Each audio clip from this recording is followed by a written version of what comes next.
Okay, so I am off. Wish me luck. It's a beautiful day. Hopefully I'll be able to find some good stuff, okay? I'll be back in a few minutes. Well, to you it'll be a few minutes. Okay, bye. Hello everyone. This is Kirsten from Kierstenredresale. Well, I am back.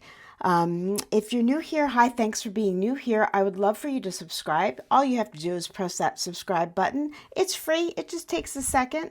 If you'd like to know when I do upload videos or have my live auctions, just hit that notification bell and it will give you a little reminder of when things are uploaded and when I go live. If you're a returning viewer, thank you so much for being here.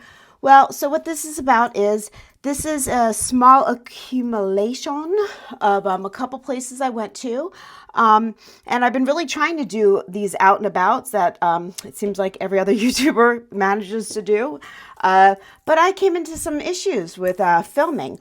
All of the places that I went to had signs said no filming, no photos, no filming, no photos together, security people, and it just gets very frustrating. I might have footage of that. I'm not sure. If I do, it'll probably be in the beginning of this video. I have to, kind of slap it all together and edit it together a little bit. But anyway, I'm just going to show you. I had gotten frustrated. So this is going to be a very small, mini haul because one of the main reasons I went out, well, A, was to find you all jewelry, but B, was to get some footage so you can see, I don't know, like what I can see when I go out sometimes. And this kind of failed. So this was a note to anybody trying to do this. I guess it depends where you live, but this is a fail on my behalf because I was unable to get footage, or very much footage at that, at least. So, okay, but I can show you what I did purchase. So let's see here. Sorry, this is all discombobulated. I apologize. I was able to get this beautiful, this is a much older piece. This is native, obviously. We have really big, nice, chunky pieces of turquoise and little shell. Just a sweet little, just very traditional. These are great for layering. If you have a lot of these, it's amazing. This was some liquid silver, just layer, and it's really a beautiful look. I can't pull it off myself, but I've seen people for instance, Jason Adams. Everyone knows Jason. He can wear 150 million of these and rock it. You know what I mean? So if you're able to, I would most certainly do it because it is a fantastic look. Along the lines of necklaces, look at this. This is amber. This is a specific technique, and of course, the name of this technique has left my brain. I turn the camera on, and all information leaves me. But it's a laminating process. So this is all natural Baltic amber, and it's actually laminated. So sort of like you would laminate wood. So they have those different slices, and they use as little as possible of it's sort of like a resin, I would say, an agent, a laminating agent to laminate them, but they use very little, and it's amazing. All the different layers. So if you ever see a pendant or a brooch or a ring that has multiple types of amber, but it looks like it's one cabochon, this is the technique that they use. But I don't really see this in necklace form, like in actual beads. So I thought that was really interesting, really great. It's in fantastic condition. It has the hidden, barrel screw thingy-manometer inside the amber beads themselves. So this was a no-brainer. This one I don't know if will be coming to auction. I'm not sure about that. This one might have to, keep for a little while because I've never owned one of these. And at the same place as that, I was able to get this fantastic. Now listen, I am not a huge stretch bracelet person, but when it comes to vintage amber, yeah, I am. I love it. Absolutely love it. The stretch on this is a little bit worn. I mean, this is a very old one, so it's a little bit worn, but it's still very elastic. It does not need to be restrung. I don't think so. I would wear it and feel comfortable and safe wearing it. And I really love the whole, oh my God, look, so you can see part of it is still raw, not polished. And I just love the different textures and colors and all the beautiful imperfections that make this, what is that, imperfectly perfect? So I was very excited to be able to get that one as well. And then these were lovely. These were gifted to me. And it's worth showing them.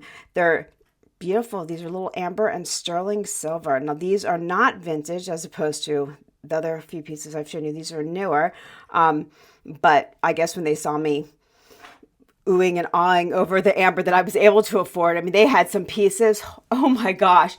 They had one necklace, the amber beads. I wish I could have photoed it or at least taken a picture, were like massive. Like the big one was like, I don't know, put two silver dollars together, and that was the size of one bead. It was unbelievable. And then it just, that was the biggest, and then they would, gradually get smaller as it went up. Incredible.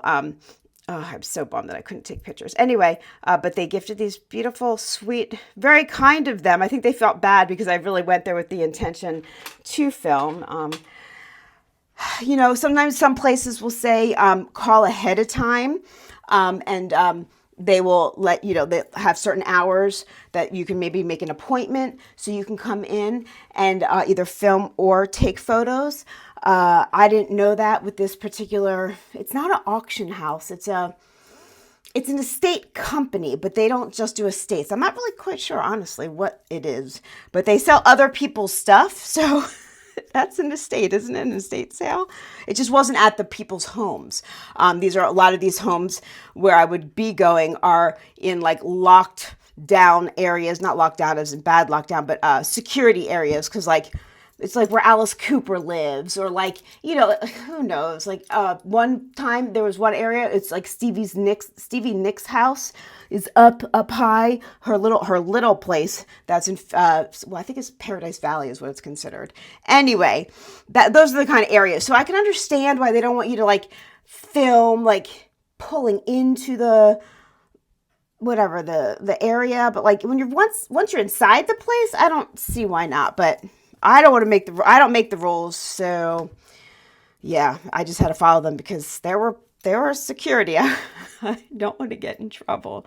I don't know. Anyway, amazing. Now, when I first saw this, like it's missing its safety, I was like, oh my God, is this Panetta? I was like, literally, when you get so excited and your like eyes start watering and your face gets all flushed and warm and your heart's pounding, like that adrenaline, it's not Panetta.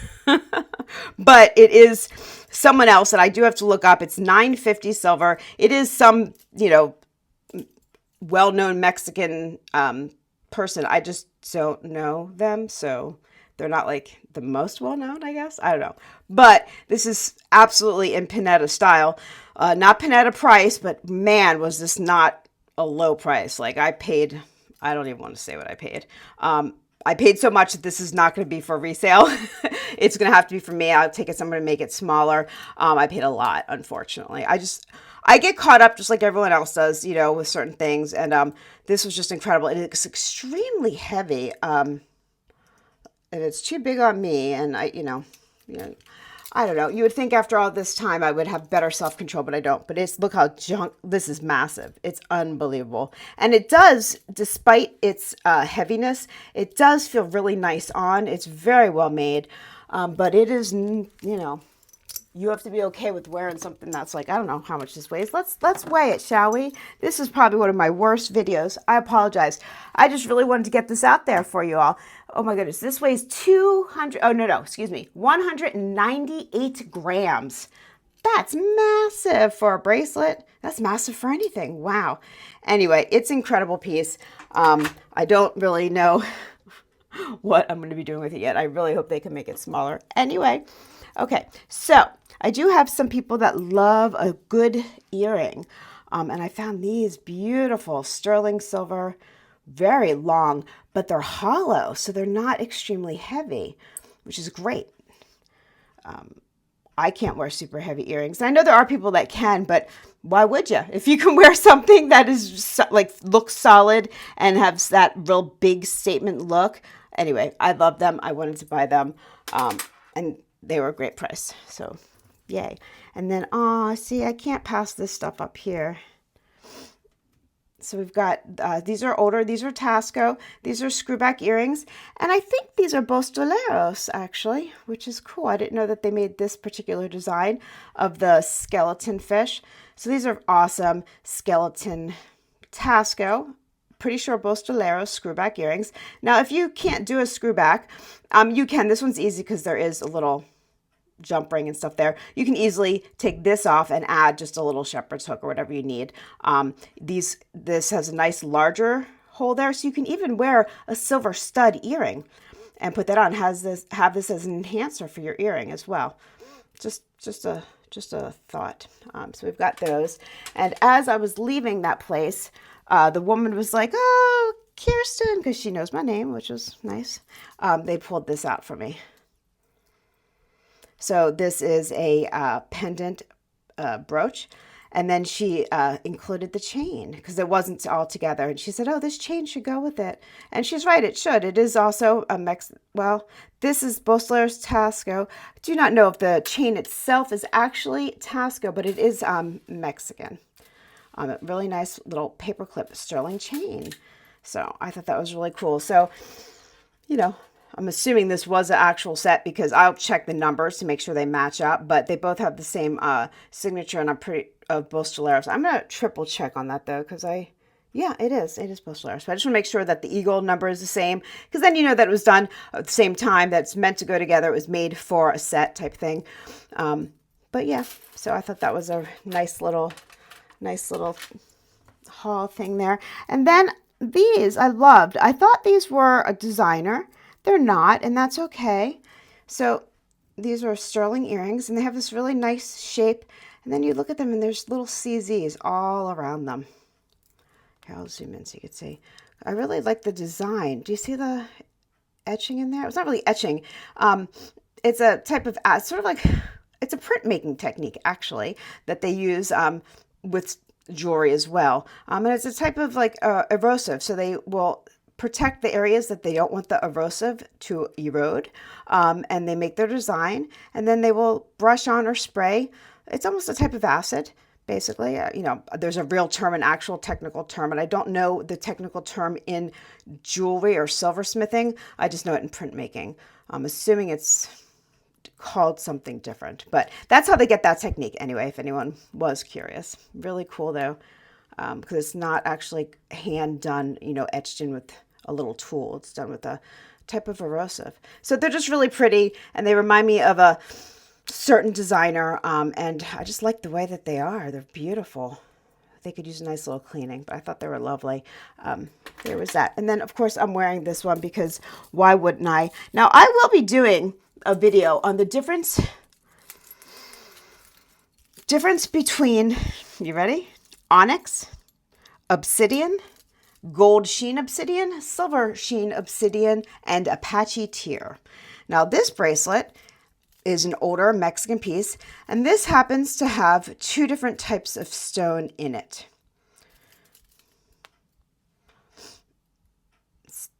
Now you can tell, can't you? This has a gold sheen onyx. Onyx. Onyx. And that one was not a replacement. Okay, so just to let you see that they are so similar in so many ways. Yes, they are very different. Not all obsidian has this sheen. That's why this one is called, they have gold sheen and silver sheen. Then you have obsidian, that when you have the whole entire rock, you will see some areas of translucency, but when they make cabochons, sometimes they don't include that. And if it has a solid back, it can look very much like onyx. Granted, obsidian is made from volcanic glass, so it's, you know, slightly different compound. This is not like, for instance, this is onyx right here. Now, Apache tear is a whole nother thing, but Apache tear is a type of obsidian. It is not gold sheen obsidian. It is not silver sheen obsidian, and it's found slightly different, but it is made from molten lava, volcanic, and it turns to a glass, but it is encased. And actually, I can find it not far from where I live, about 45 minutes. You can go rock hounding and find Apache tear. And there's a whole lovely little folklore, I guess, story about it. So one day I'll go over that. Maybe I'll make a little video. But it's just very interesting. And people get confused, including me, on what is what. Sometimes it's very obvious on what a stone is. And other times, like with this bracelet or the ring, it's not always obvious. You really have to look. Not all obsidian has a sheen to it, or, you know, a fluorescence, or whatever you want to call it, you know, chatoyancy. Sometimes it's very dense and black. And that, my friend, is usually a patchy tear. Anyway, this is Kirsten from Kierstenredresale. Sorry about this being blah, kind of all over it, but it is in the middle of the day for me, and I've got lots of things to do, lots of jewelry to find for you all. Anyway, have a wonderful, wonderful day. Mwah, I love you all. Hugs and love. I'll see y'all later. Don't forget to subscribe. Bye-bye.